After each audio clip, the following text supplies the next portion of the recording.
Myck Kabongo, born January 12, 1992.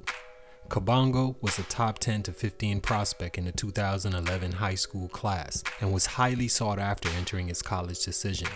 He had some unfortunate hiccups from that point on to make his career not go as planned.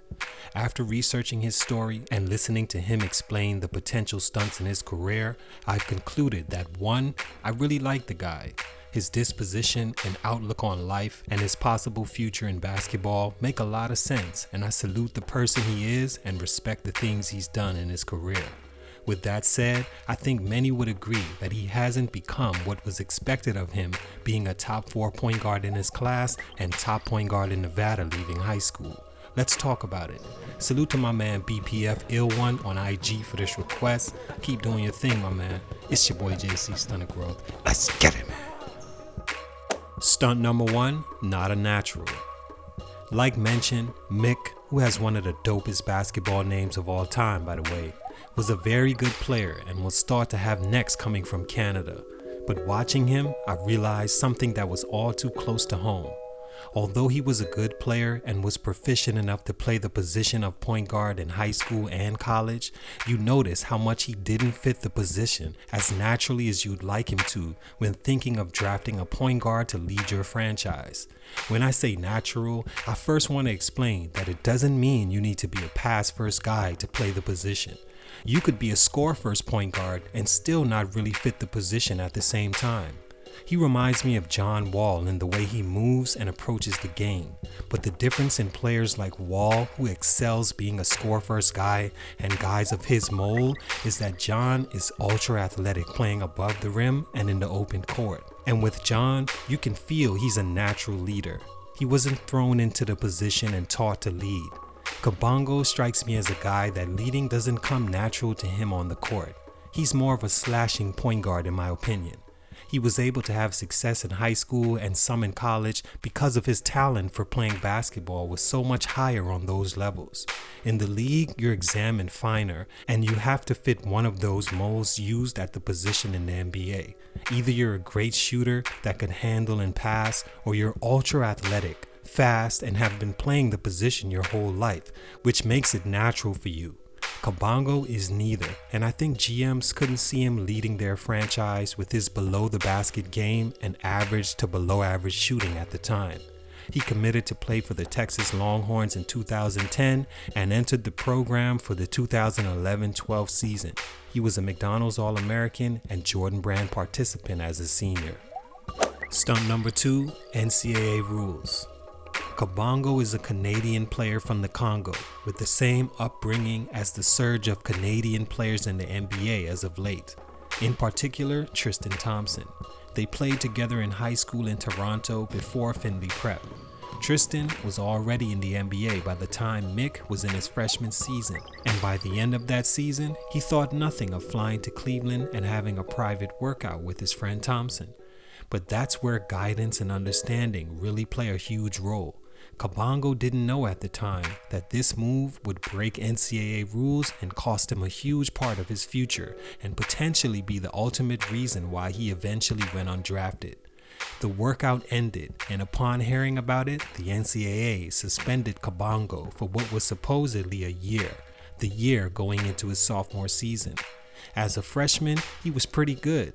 He had a knack for getting into the lane and finishing with a smooth floater or driving all the way and finishing with either hand. He wasn't a good shooter across the board though, at 68% from the free throw line, 33% from 3, and low 40s from 2. He also averaged 3 turnovers a game and 5 assists. A solid year, but definitely not anything to be excited about, which is maybe why he sought after professional training with a friend represented by an agent, which is against NCAA rules. His suspension took place in 2012 and was supposed to be a year, but was lifted after he missed 23 games. He wound up playing 11 games and averaged 14 points and 5 assists, which is pretty good. 79% from the free throw line, 29% from 3, and 45 from 2 in those games, along with 3 turnovers once again. The reason these rules stunted his growth is because it cost him the opportunity to show scouts more of himself at the college level, and a chance to do some special things in the NCAA to build his name and resume. It also cost him to make a decision to leave school, stating that he just didn't want to return to the NCAA after they did that to him. I wouldn't want to either. He entered the 2013 NBA draft and went undrafted, sending him through a route that you have to be pretty much perfect to make it out of. After being signed with the Spurs and waived, he played in the G League before making his way overseas. Stunt number 3, respectfully, he wasn't good enough. There's just no other way to put it. Nowadays, you have to word everything favorable or you'll be labeled a hater. But over here, we don't care about that. I give it to you exactly how I see it, and I think that's why you rock with me, so I appreciate you. Kabongo was a solid slasher and had great speed, but he lacked a lot of things to play the point at that level, and it jumps out at you when you look at his numbers. So let's examine these. In the G League, you go there hopefully to show why scouts were wrong about you and prove you can get better and play. Kabongo needed to show 1, he could pass the ball. Most of his seasons there, he did get sufficient minutes, but didn't show his improvement over the years and certainly not near the passer he was in college. 2, he couldn't shoot, well enough at least. In 20 plus minutes, you can't shoot in the 50s from the line. I'm sorry, but you can't run my team and have the ball in hands if you shoot that poorly from there. Then, looking at his 3s and 2s, it's the same thing.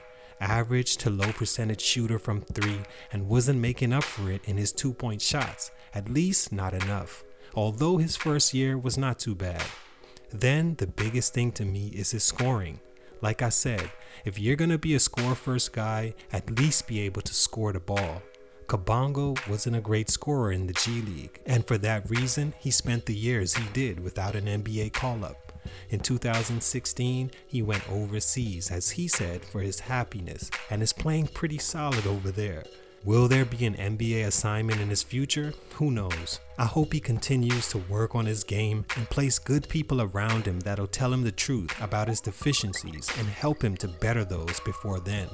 All in all, a good person, solid player, but at 6'3" and without the natural skills needed to play the position of point guard in the league, he definitely has some work cut out for him. It's your boy JC Stunted Growth, and I'm out.